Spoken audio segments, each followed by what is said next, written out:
그리고 지금 당장에 시간이 꽤나 지난 상황에서 성매매가 있었다라는 것을 주장을 했는데, 그런 부분에 대해서 증거를 확보하기가 어렵죠. 또 이분들 같은 경우는 연예인이다 보니까. 안녕하십니까. 잘 싸우는 변호사 대련의 김범식 변호사입니다. 오늘은 최민환 씨와 유리 씨의 사건에 대해서 한번 이야기를 해볼까 하는데요. 최민환 씨 같은 경우는 이제 성매매 관련돼서 이제 조사를 받게 될 텐데, 성매매라는 사건을 제가 궁검사로서 진행도 해보고 수사도 해보고 변호도 해봤는데, 성매매 같은 경우에는 처벌을 하기 힘든 게 뭐냐면은 증거가 잘 없어요. 그리고 지금 당장에 시간이 꽤나 지난 상황에서 성매매가 있었다라는 것을 주장을 했는데, 그런 부분에 대해서 증거를 확보하기가 어렵죠. 또 이분들 같은 경우는 연예인이다 보니까 그런 유흥업소에 들어갈 때도 혼자의 힘으로 성매매를 하지 않았을 테고, 드러나지 않게끔 대비를 해놨을 거란 말이에요. 그래서 여기에 대해서 과연 경찰이나 수사기관에서 얼만큼 증거를 확보를 할 수가 있을지가 이제 물음표고, 제가 만약에 최민환 씨의 변호사라고 하고 제가 최민환 씨의 기획사 소속사의 어떤 대표라고 한다고 하면, 야 민환아, 너가 이번 거 확실하게 성매매 부분에 대해서 혐의 벗고 그거에 대해서 추가적인 어떤 대응을 하지 말고, 너 애기 어쨌거나 엄마잖아. 그러니까 더 이상의 어떤 조치들은 취하지 않고 이 엄마를 지켜줬다는 그 이미지를 가지고 가면 어떨까, 이런 쪽을 제시를 해드리고 싶고요. 유리 씨의 입장에서의 변호인이 된다고 하면은 두 가지를 준비할 것 같아요. 이제 명예훼손죄 같은 경우에는 사실을 가지고 공익을 위해서 한 경우에는 처벌을 받지 않기 때문에, 이제 유리 씨의 입장에서는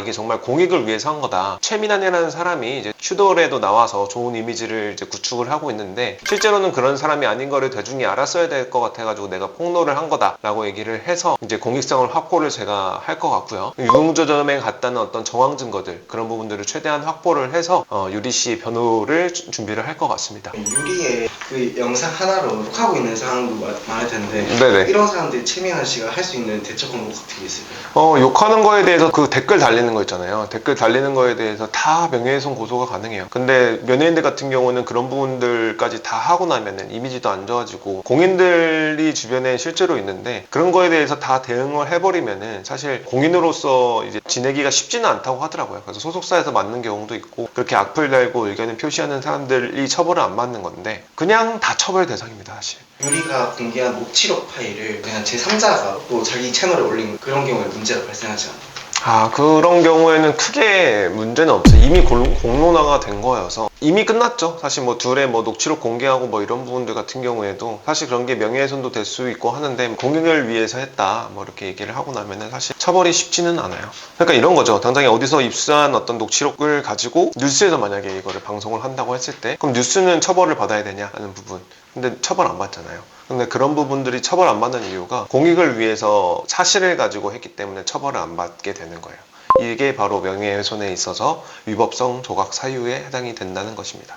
뭐 아이를 다 데려간 건 그럼 어떻게 생각하시느냐, 이런 부분이 있는데, 사실 제가 실제로 이혼 사건들을 많이 진행해보고 하면은 사실 정말 이건 선택이에요. 아기를 더 좋아하고 아기를 잘 키울 수 있는 사람이 데려가도록 하는 게 부모들도 다 똑같은 생각이고, 내가 키울 능력이 안 되는데 아기를 굳이 데려가야겠다 이런 생각을 하시는 분들은 많이 없는 것 같아요. 그런 면에 있어서 어떻게 보면은 최민환이 조금 더 여유가 있었기 때문에 아기 셋을 다 데려간 게 아닌가라는 생각을 하고, 그런 면에 있어서는 아빠로서의 어느 정도 책임감도 있지 않았나라는 생각을 하고요. 그렇다고 해서 뭐 유리 씨가 아기를 다 버리고 갔다, 엄마로서 책임감이 없다라고 볼 수도 없는 것 같아요. 어쨌거나 둘은 이혼을 하는데 더 좋은 곳에서 크는 게 아이들의 입장에서도 좋을 거 아니에요. 그래서 그런 부분들을 둘이 충분히 심사숙고해서 정하지 않았나 하는 생각을 합니다. 제3자 입장으로 봤을 때는 조금 안타깝고요. 양측 다 사실 이렇게 되고 나면은 대중들 가십거리만 되는 것 같아요. 둘이서 더 좋게 해결을 할 수도 있는 방법도 많았는데도 불구하고 이렇게 하고 나서 서로 법적인 분쟁거리만 남겨진 상황이거든요. 근데 아이들 3명이 봤을 때도 엄마 아빠랑 이렇게 네이버에 치기만 해도 나오도록 이렇게 싸우고 있다는 것 자체가 사실 아이들한테는 많이 안 좋지 않나, 그냥 안타깝다라는 어떤 저의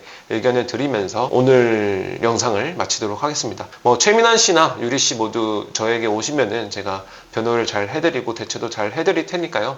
언제든지 잘 싸우는 변호사가 필요하다고 하시면은 대련의 김범식 변호사를 찾아주시면 감사하겠습니다. 이상입니다.